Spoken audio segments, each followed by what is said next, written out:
Hello, everyone, and welcome to Point of Purchase, episode 14. My name is Megan Kimmerer, and I'm a Client Success and Communications Manager here at GeekSpeak Commerce, an e-commerce services company that helps our clients grow their online sales with custom e-commerce programs and solutions. I'll be your host for today's episode of Point of Purchase, which is all about Amazon. But before we get into that, for anyone who may be tuning in for the very first time, Point of Purchase, or POP, is a live web series presented by GeekSpeak Commerce. In each episode, we dive into topics surrounding the retail and e-commerce ecosystems. Everything from industry news to technology, best practices, business strategies, and a lot more. We tap into our own experiences as an e-commerce services provider, and we bring in outside experiences from others within the industry as well. You can catch us live on LinkedIn, Facebook, or YouTube to join in on the conversation. And what better time than right now to join in? Leave a comment wherever you're watching to say hello. Our topic for this episode is navigating the Amazon. Little bit of a play on words there. Getting started and winning on the world's biggest online marketplace. Now, there's no surprise at all that Amazon is in fact the world's largest marketplace, with 1.9 billion active sellers and a whopping 200 million Prime subscribers worldwide as of 2021. And Amazon continues to expand at an accelerated rate, announcing just a couple of months ago a commitment to hire 15,000 full-time and part-time employees right here in Canada. Now, at GeekSpeak Commerce, we do consider ourselves to be Amazon experts. We work daily with sellers large and small to list their products, craft engaging content for their product listings, shoot great photography, build A+ pages and storefronts, advertise their products, and so much more. And within our team of Amazon experts, there's someone in particular who has an even deeper knowledge of the inner workings of this e-commerce giant, having worked as an Amazonian before coming on board with GeekSpeak. Joining me to talk about all you need to know to get started on Amazon is Lakitha Sira, our Amazon Services Manager here at GeekSpeak. Hey, Megan. Hey, Lakitha, how are you? I'm doing good. How are you? Awesome. I'm so good. Thank you. We've been so excited to do an episode about Amazon with you, and we finally get to do it today, which is awesome. Yes. So, Lakitha, I have your bio here. I'll give it a quick read before we move into things. As I mentioned earlier, Lakitha is our Amazon Services Manager here at GeekSpeak. She's been in the e-commerce space since 2014, starting with Amazon as a seller support associate, a role that provided a ton of learnings, which she now gets to bring with her to the agency, which is awesome. She's an avid shopper, so learning about e-commerce and customer behavior drives her interest in this space. And she's also exploring different features within the digital space to understand what drives better customer engagement. Thank you so much for joining, Lakitha. Thanks for having me here today, Megan. Yeah, of course. I'm excited to kick off. But before we do get started, for anyone who's watching, please do drop us a comment to let us know where you're watching from today. And feel free to add in any questions you might have for either Lakitha or myself throughout the show. We'll pick them up near the end of our chat, depending on how much time we have. So, Lakitha, to start off, why don't you give us some more information about your experience working within Amazon? Of course. I started working with Amazon right after my graduation. I joined as a seller support associate. I worked there for about 4 years before I decided to pursue my higher education. Throughout my experience with Amazon, I worked with different teams across different platforms as well, including phone, email, and chat. Now, I also worked with a cross-functional team and also with the business teams just to provide additional feedback on the process and also just make the seller's experience better with Amazon. Within a year there, I bagged a promotion there. I became a team lead, just overseeing different projects and teams. And as you mentioned, that's the experience I carry when I work with an agency like ours, just helping scale Amazon businesses out there. Wow, that's so awesome. So working in seller support for Amazon, you would have worked with what, like hundreds of sellers, if not more, to help them get started, get running, get, selling on the marketplace? Definitely a lot more than 100. Yeah, that's awesome. Amazing. So we know that Amazon is a popular e-commerce channel for a variety of businesses, both small and large. It's become a great way for people to make money as a side hustle, especially over the last couple of years. And it's also an additional sales avenue for a lot of major brands. Even still, some of the biggest brands aren't all selling on Amazon just yet. So our conversation today, I'm hoping, around how to, get started and to win on the marketplace will be relevant to both those emerging businesses as well as the big brands. So to start off, what are some of the benefits of selling on Amazon? Definitely selling on Amazon helps with that customer reach and engagement, just considering the pace at which the platform is moving right now, let alone the entire e commerce space. Now, it also just allows opportunities for brand building and just maintaining that ongoing relationship with the consumer or the customer. And the best part of all is that your products are available 24/7, right? The platform never really shuts off. And it also just gives you that additional credibility as a seller. Also, because Amazon is striving to become the Earth's most customer centric company, and that's their goal too. That's great. So I think even another thing to call out beyond that is the volume of traffic as well, right? That's already available on Amazon. When you're selling DTC on your own website, which is a great option, you do need to put in a lot more effort in, building that audience and driving that traffic. Whereas on Amazon, you have direct access to millions of shoppers who are already there shopping on the marketplace. So the opportunity for traffic, but also, as you mentioned, brand building, relationship management, that's huge. Yes, of course, 100%. So we know that really any product category on Amazon can experience growth and success. And there's also a ton of data out there right now about the fastest growing categories online. But from your own experience working in the field, are there any categories in particular where you've seen a lot of growth recently? From what I've seen, definitely electronics, toys, health, grocery, and CPG as well. The margin is pretty good in the electronics category, toys and subcategories, basically anything within the toddler and the kid space. They've always been a hit. Coming down to health now, just starting from supplements, going all the way to plant based nutrition, the market is super competitive and there's a huge potential for growth as well. Again, grocery and CPG is one of those categories that have had, I guess, the highest growth rate at this point, considering COVID and the pandemic that we've been through. Yeah, that makes a lot of sense. That's so interesting, especially, I guess, with this time of year. Seeing growth in electronics and toys makes a lot of sense. People are likely shopping for those kind of products, leading into the holidays. And then you mentioned health and grocery. Those are both definitely, I would say, COVID driven. We have a lot of people who are focusing on things like health and self care more than ever.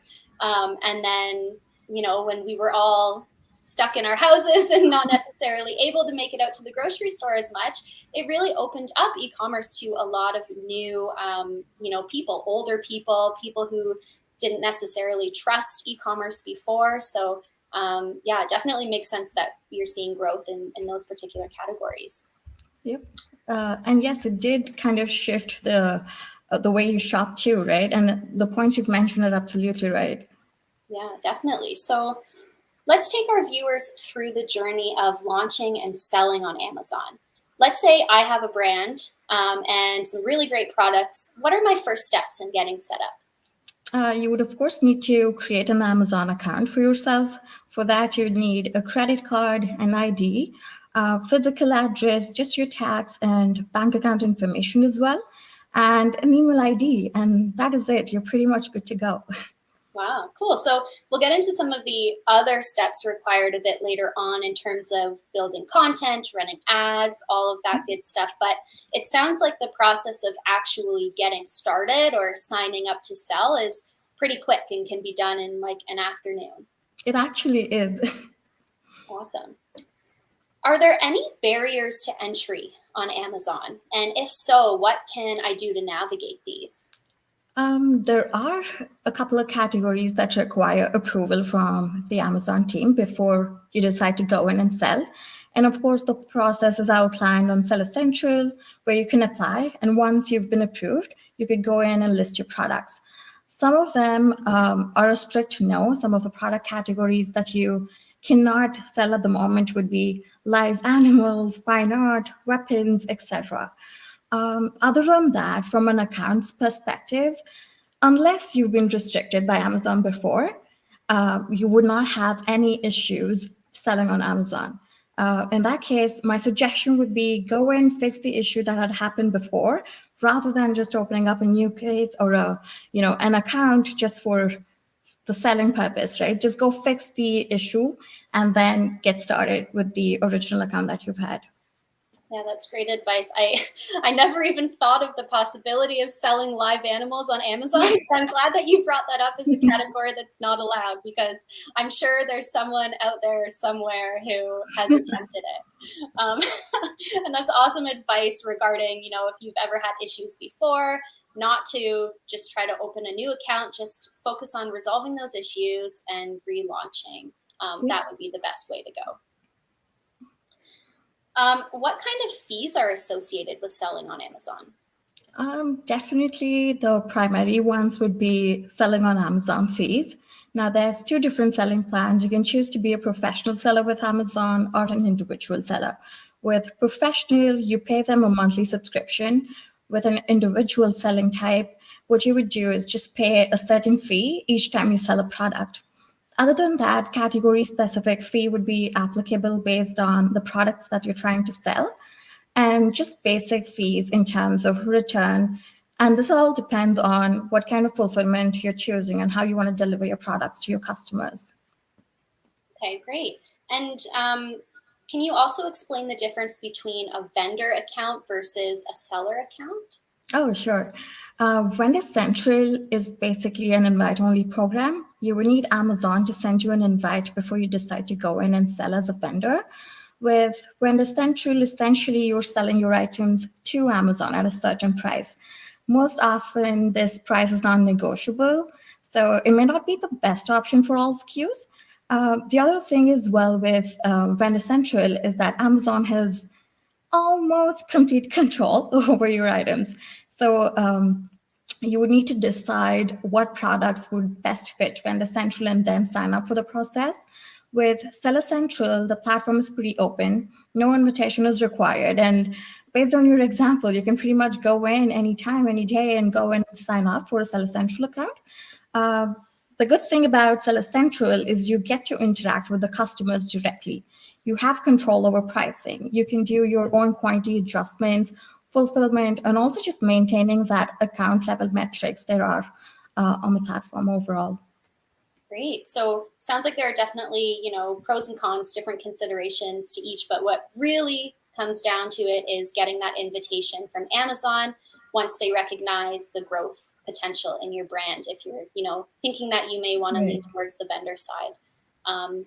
Would a larger brand need to be set up as a seller first before getting that invite to vendor?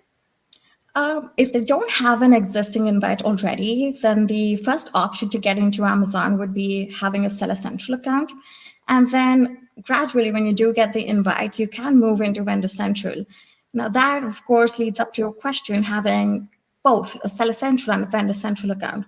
So that's where you decide what are those SKUs that would be, best fit, would be a best fit for Vendor Central. Will the price margin actually make sense to me as a business owner? If it does, then we can move into Vendor Central. If it does not and marginally does not make sense, then Seller Central would be the best point for those specific SKUs. So you can decide and strategize accordingly. That's great to know that you can have, products in both vendor and central, depending on, price and things like that. That's awesome. So we'll go back to my example of me, the Megan brand. Let's say I'm all set up as a seller. I've registered, I've input my information that you spoke about earlier. I have access to my Seller Central account. Now what? How do I list my products? You would essentially want to just check if your products have a barcode already. If you don't, then sourcing those barcodes would be the first step. Now, my suggestion definitely would be to register with GS1 to get a barcode. GS1 is a neutral nonprofit organization that helps in developing and maintaining these standards for barcodes, and that's worldwide. So once you have those barcodes ready, you can go in, list the items, set up quantities, and once your products are live, your account is fully active as well. So you're officially a seller with Amazon. Awesome. And in terms of actually listing, there are, so many different content components you'll need as well, in addition to those technical pieces like having a UPC code.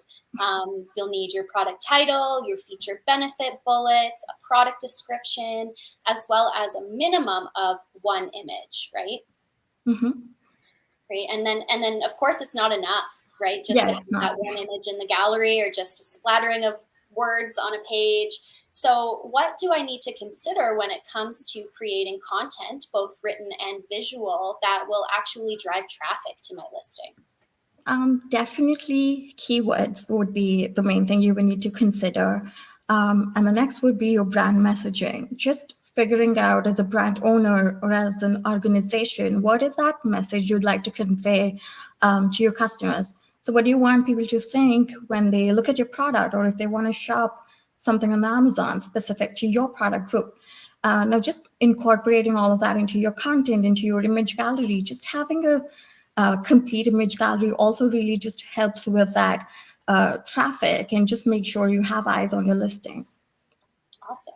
So building keywords into my content will help, shoppers find it in search. Having those great images, especially that great hero image, will help them click on my product. And then having really great, brand messaging and storytelling is what will drive them to convert. Absolutely. Awesome. What are some of the most successful brands doing on Amazon in terms of content that's pushing them ahead of the pack? Definitely connecting with customers. From what I've seen a lot of top brands replicating the feedback that they've received, just acting on it, making sure that the voice of the customer is heard. And most importantly, just staying unique. You want to stand out and not be a part of the crowd. Uh, just highlight things about your unique selling point and how are you different from everyone else selling the same product or is within the same product space. That can just get more eyes on your listing and drive a bit more attention towards your listing, your products, and overall brand as well. Great. So So that would be a key takeaway. yeah, that's awesome. So it sounds like in order to really win on the marketplace, it's really so important to not only find and drive those customers to your listings, but to truly connect with them as best you Mhm. can. Of course, yes. Yeah, great. Um, Before I get into the next question, I should pause just really quickly and remind anyone watching to leave us a comment, say hello, and ask any questions you might have for Lakitha as well. So Lakitha, beyond the product listing, what are some of the other touch points that a seller may have with a customer on Amazon? Can you talk about things like A plus content and storefronts? I personally love these features, and they are actually available for sellers who are brand registered with Amazon. It's also just a great way to display more information about your product, your company, and just allows that additional opportunity to cross promote your items. Now, as most people like to call it, storefront is a mini website. You can just post pretty much anything up there related to your product, just your journey with your product. How did you end up finding the product, or how did you come up with the product? What was the story behind it? What is your end goal?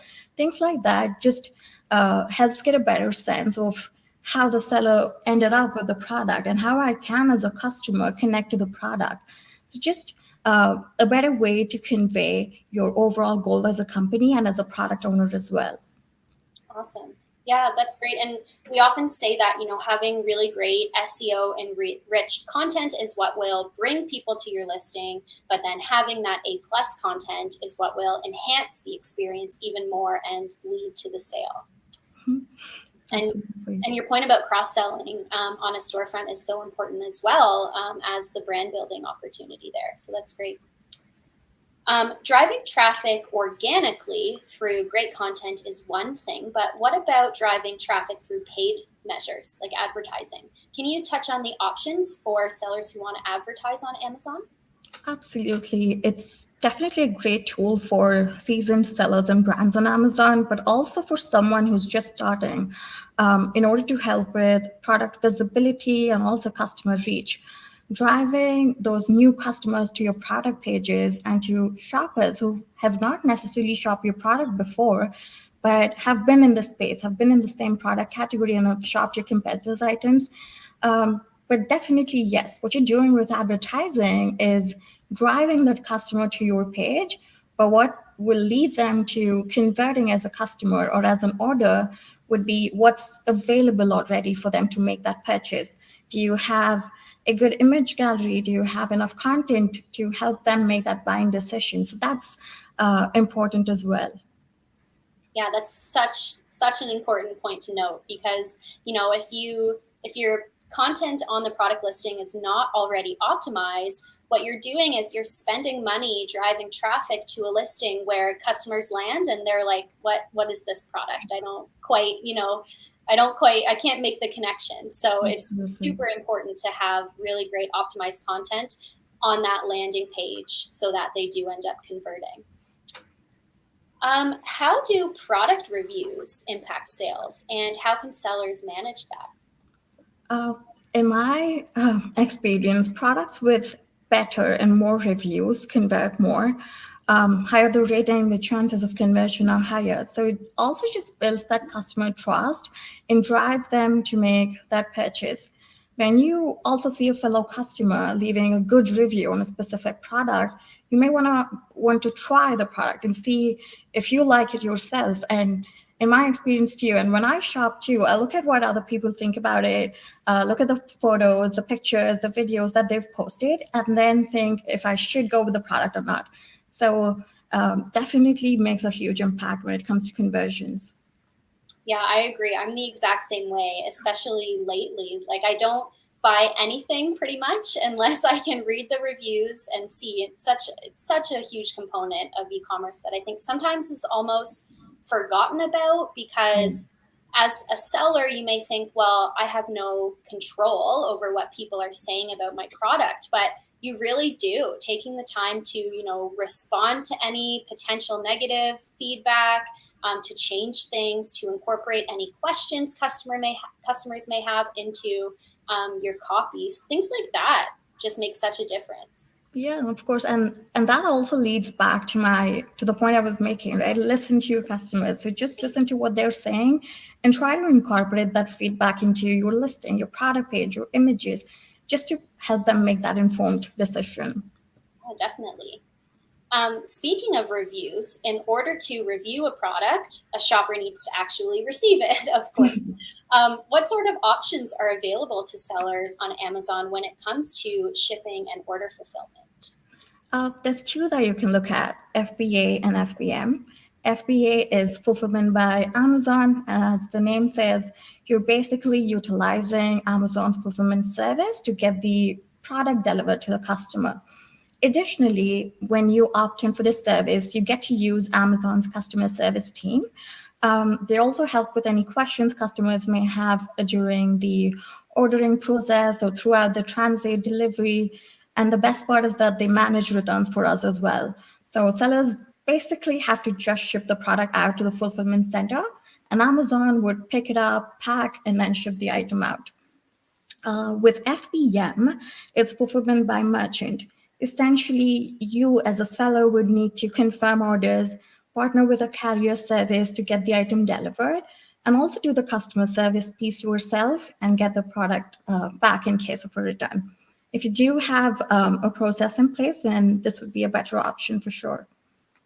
Awesome. Are there any other considerations that need to be made? I guess the biggest one would be, what sort of processes do you have already, as you mentioned?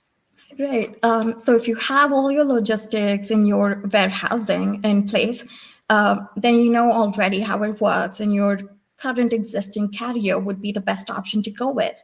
But if you're just starting and you want to focus only on the product, or you want to experience what it feels like to work with an Amazon FBA team, then definitely opt for FBA. But my suggestion for any new sellers would be go with FBA if you have no experience dealing with shipping and logistics. Yeah, that's great advice. Shifting a little bit, a lot of us tend to think of Amazon as primarily a B2C channel, but what options are available for B2B companies on Amazon? Definitely starting with Seller Central. There's an option where you can sign up to become a B2B seller as well. Basically, you get Amazon to activate that feature for you.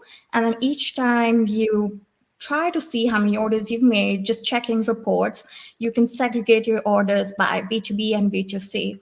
Now, of course, it's going to be different from Vendor Central, because when you do sign up for a program with Vendor Central, you're automatically a B2B seller because you're directly selling to Amazon. So that's going to be the biggest difference here. Okay, awesome. And what kind of resources might a company need from a team or a staff perspective to accomplish all of the things we've spoken about today? There are a lot of different moving pieces that we've touched on. Definitely advertising, support, and of course a business team, just to look at everything that's happening from a higher level. In my opinion, definitely partnering with an agency would be the best way to go, so businesses can continue to focus on the product, reviewing feedback, incorporating that into their operations, or either just coming up with new products to be introduced into the product line.